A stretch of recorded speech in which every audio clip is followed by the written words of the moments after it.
everyone, Foxwolf here, and today, welcome back to another boxing video where we're taking a look at the top 4 alphabetical divisions of the WBC, WBA, IBF, and the WBO rankings of the heavyweight division.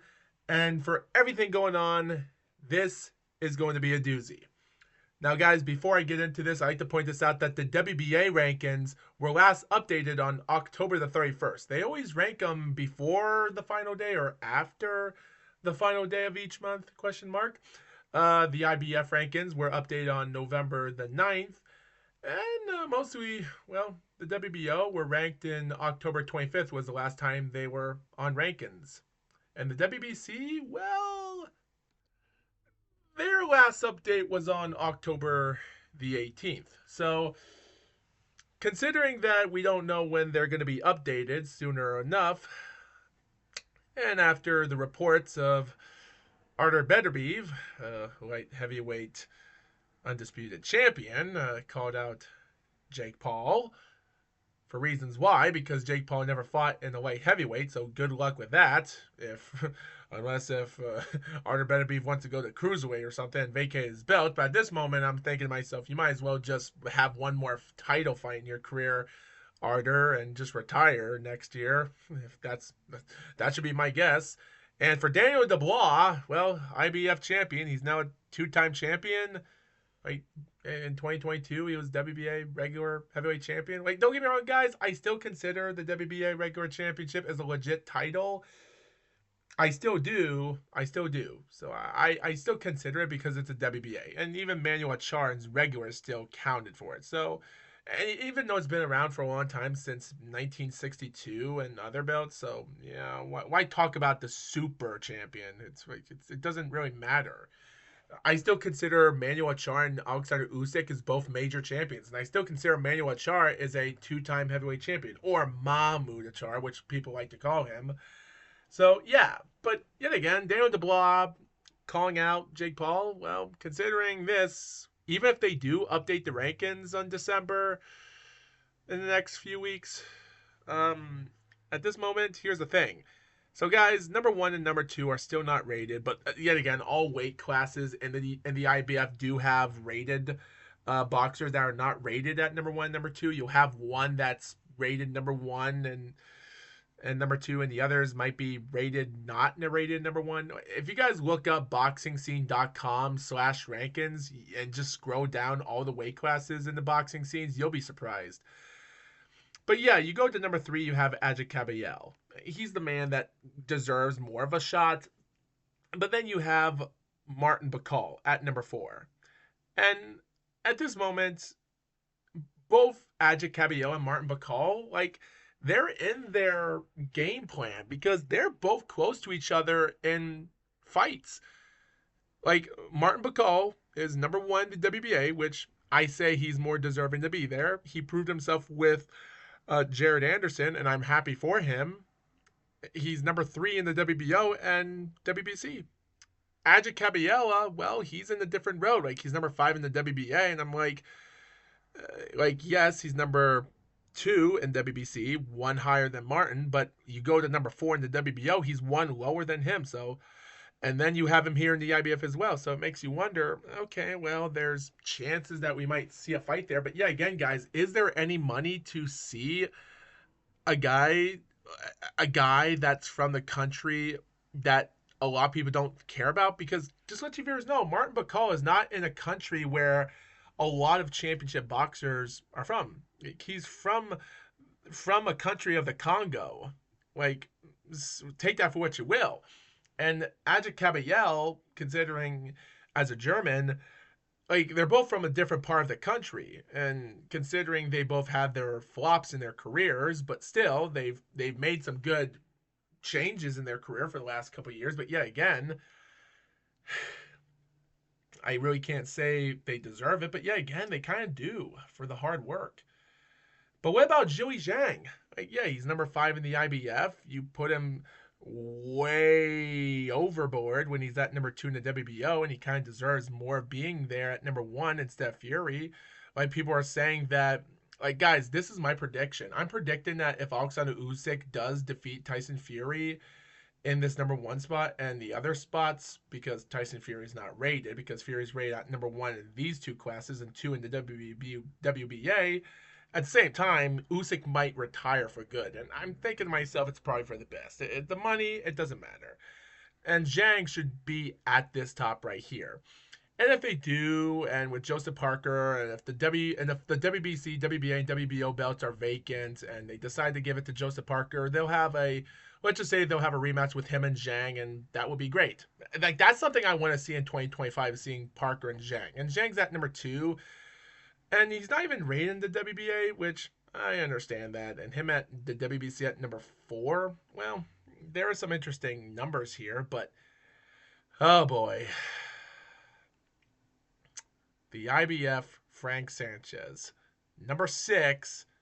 And even though I'm only going down the line of the IBF, because I'm thinking to myself, guys, if Daniel Dubois is calling out Jake Paul, what are the odds of someone rating Jake Paul in the rankings of any of these classes because he defeated a champion past his prime?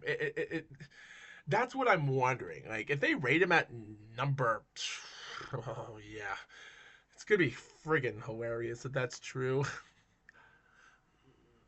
Like, at this moment, like, what else can you say?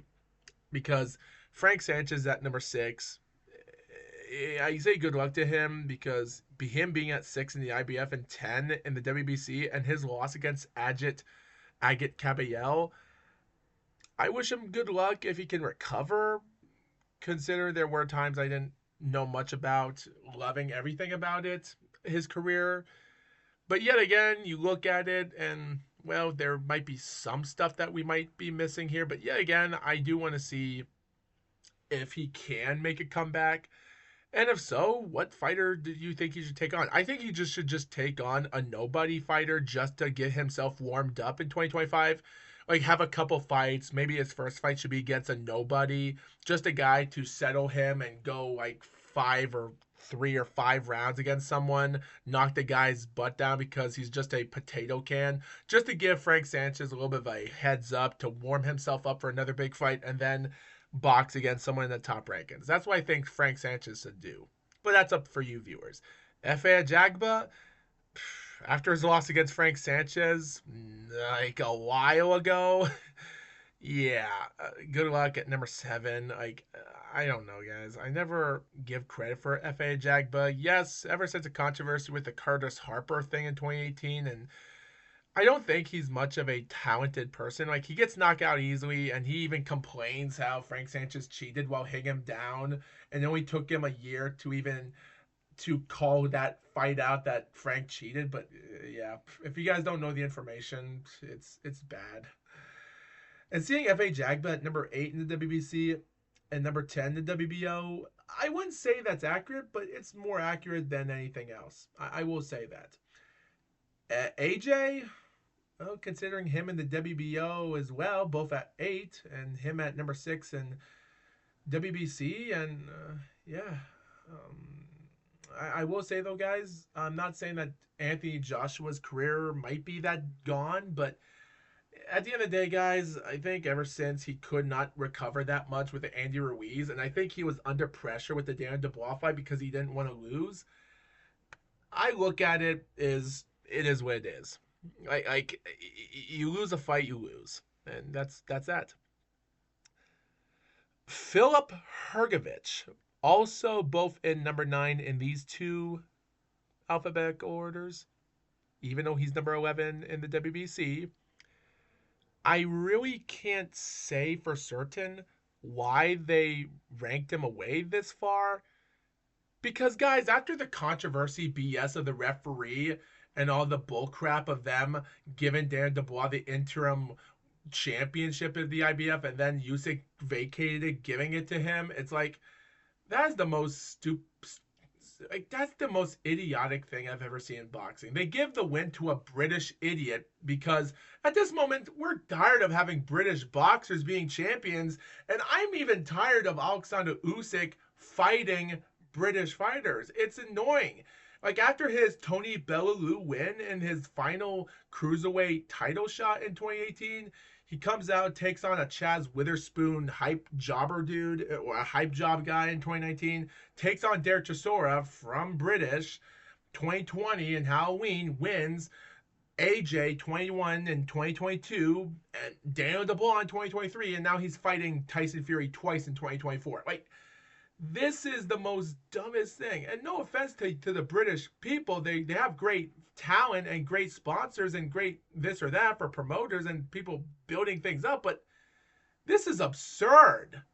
We have a lot of these people from other countries that are not getting a title shot, and some that are in the rankings, like Chinese, the Congo, no offense, Australia, Nigeria, German, Cuban, and also Croatia and Sweden, like, and even Italian is, guys, there's so many countries in this division of heavyweight, and the only people that are getting title shots are British people against a Ukrainian dominator. That is so ridiculous. And hell, Kubrat Pulev is trying to get his third title shot from the country of Bulgaria with Mahmoud Achar December the 7th. And I hope to God that if Manuel Achar gets injured again, they better report him that if he steps out of the fight, they're going to vacate that title and he's going to have to fight some other guy in the rankings just to win the title. And I hope Kubrat Pulev gets what he gets. I hope he wins the belt. I hope he does, because I'm just out of it. Phil Perkovich is getting ranked barely not in the top 10, and he gets ranked from these rankings, not in the WBA. He loses against Daniel DeBlanc, and that is so dumb. That's so dumb. I hate it, and I just can't forget about that. It's ridiculous. Like, no offense, British boxers are great. They have a lot of champions they're doing out there, but man, it's so annoying to see it over and over again, to see the British people stand on top and take on these countries that have no chance of winning a champion unless if you're 1,000,000 to 1 lucky like Andy Ruiz, and it's just that ridiculous. And Derek Chisora being at number 10 in the IBF, that's surprising. I'm surprised that, considering his losing career, he's still in the rankings because he's still a tough man. Same thing being at number 14 in the WBO. It's crazy. As for Otto Wallin being at number 11 in the IBF after his AJ loss in Day of Reckoning, and being at number 13 as well in the WBC, and his trainer Joey Gamache, the only boxing champion to be champion in the state of Maine of the United States, can't do nothing to help him get to the big time because of his failure against the dangerous AJ that had no chance of beating Daniel DeBlanc. So bad. And Fabio Wardley being at number 12 in the IBF, I don't know what they're going to do with him. Yeah, being at number 7 in the WBO and 6 in the WBA, also being at number 7 in the WBC. Like, at this moment, I'm like, there's no point of him putting him in the IBF. He's in these top rankings in the top 12. So if they're going to add Jake Paul in the top 15 rankings of the IBF, they might as well get rid of Fabio Wardley. Why not? And Jared Anderson at number 13, why not? Yeah, he didn't deserve nothing to be here. Heck, he's not even ranked in the WBA, and he even lost against Martin Bacall in the rankings. Like, yeah, even number 11 at the WBO, and oh boy.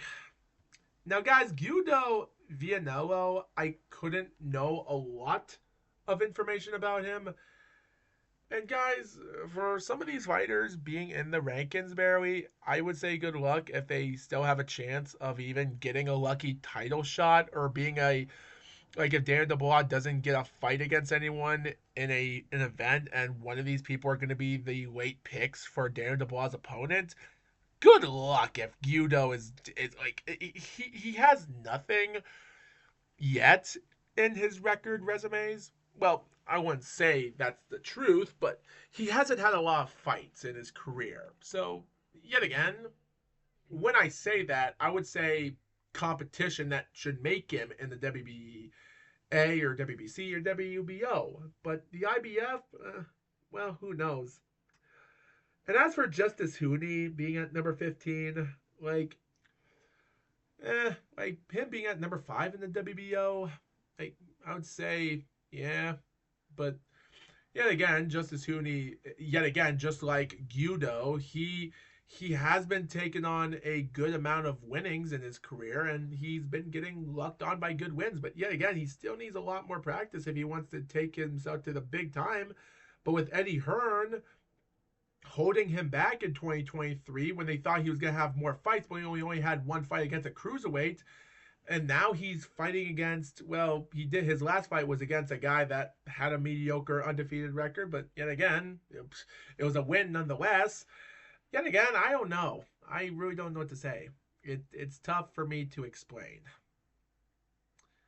And then you have Lawrence Okolie at the WBC at number 5. It's going to be surprising to see where he's going to be because he's now a 2 weight class champion, cruiserweight and bridgerweight. So what are the odds of him being a heavyweight? I will explain more about his career and why I think he'll never have a chance to be in a heavyweight champion. Like, good luck if he does become heavyweight champion like Daniel Dubois, but he might not be better than Daniel Dubois, and he might not make it bigger than him. But he might get lucky being a 3 weight class champion in the future if the bridgerweight does stay for long. So, who knows? And of course, Bekadir Jalolov, him being in number 9. It's going to be interesting to know where he's going to go, just like him being at number 15 in the WBO. I still give him a chance to box more if he could just get out of the amateurs, because I think the amateurs is not a good thing for him to keep on boxing. He should just box in pros, practice what professional boxing is, and he might make it to be a bigger champion. So I think that's what he should do. I think he's ready to build his career up. I say give him a couple more years by 2026 and maybe in 2027 if he can give himself a good boost of chances. Maybe in 2028 he might have a bigger chance. He might. And for Luis Ortiz being both at number 12 in these 2 classes, well, after the Andy Ruiz fight, who knows? Who knows? Deontay Wilder in WBC, no comment. Because there's nothing I can say about this. Because why would I? Morad Alev, another guy that's somewhat just being squeezed in there because they decided to give it to him. Yet again, Frenchman from France, good luck if he does better than Tony Yoka, the 2016 gold medalist in the Brazilian Olympic Games. Good luck. I just hope. Guys, DeAndre Savage, oh man, after looking up his record and his resume, dude, guys, something has to be going on here. If this guy's going to be his... Guys, if Kubrat Pulev tries to take on Mahmoud Achar for the WBA regular title on December the 7th in Kubrat's backyard of Bulgaria, and Achar gets injured or something, and he decides to, that's it, I'm not going to fight, and then they vacate the belt away from him, they're going to have DeAndre Savage to step in and put the title on the line, the vacant WBA regular title on the line. Like, that would be funny. But guys, seeing how bad his record is and how I'm thinking to myself, how is he still undefeated? If you guys don't know who DeAndre Savage is, it's maybe you're not supposed to know him because he seems like good luck if he gets a title shot like Jonathan Goudry, and good luck if he wins. That would be friggin' awesome.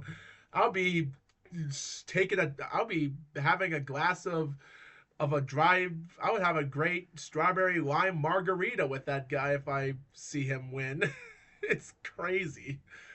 Ivan Daichko, bronze medalist in 2016 Olympics Games. I'm still trying to see if like he's been out of the spotlight for some years right now, but I still think he might have something left in him. It's just people are just not giving him credit yet. He's 6'9", but who knows?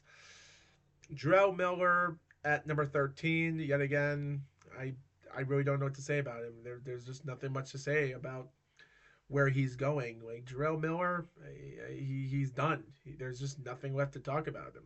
Cassius Chaney at number 11, no comment.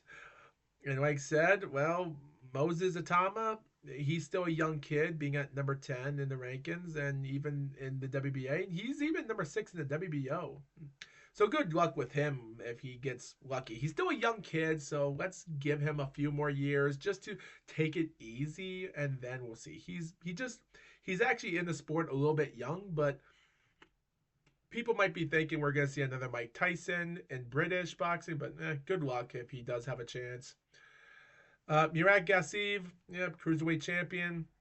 He did lose against Otto Valine, but yet again, I still think he might have a tiny bit of a chance to do something. But who knows? And Mike Perez, I really don't know what to say about him. Looking up his record and where he is right now, not even his last fight, he's not even close to being in the heavyweight division, and he's at number 8. Jeez. Kubrat Pulev, again, what else can you say? He's just there. I like it. Michael Hunter at number 3. Yet again, he's a WBA gold, WBA interim. I don't know. After his Cassius Chaney win, I don't know. I don't know what they're going to do with him.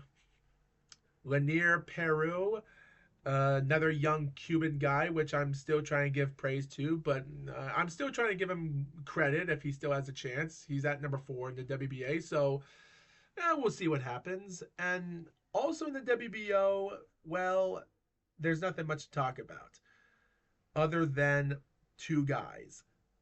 Jermaine Franklin being at number 13. Like, guys, his 2 losses against Dillian White and AJ, he got a split decision on with Dillian White and then a huge domination loss and decision by Anthony Joshua. But again, I don't think it's hit the end of his career, but I think people are just thinking it's over. Like, he got dominated by AJ and that's it. He has no chance. But I don't know. As an American fighter, I just wish him good luck. And Nelson Heisa, oh boy, a guy from the country of Albania, a guy that has over 20 fights in the last less than barely 2 years in professional, and he is ranked that at number 12 in the WBO.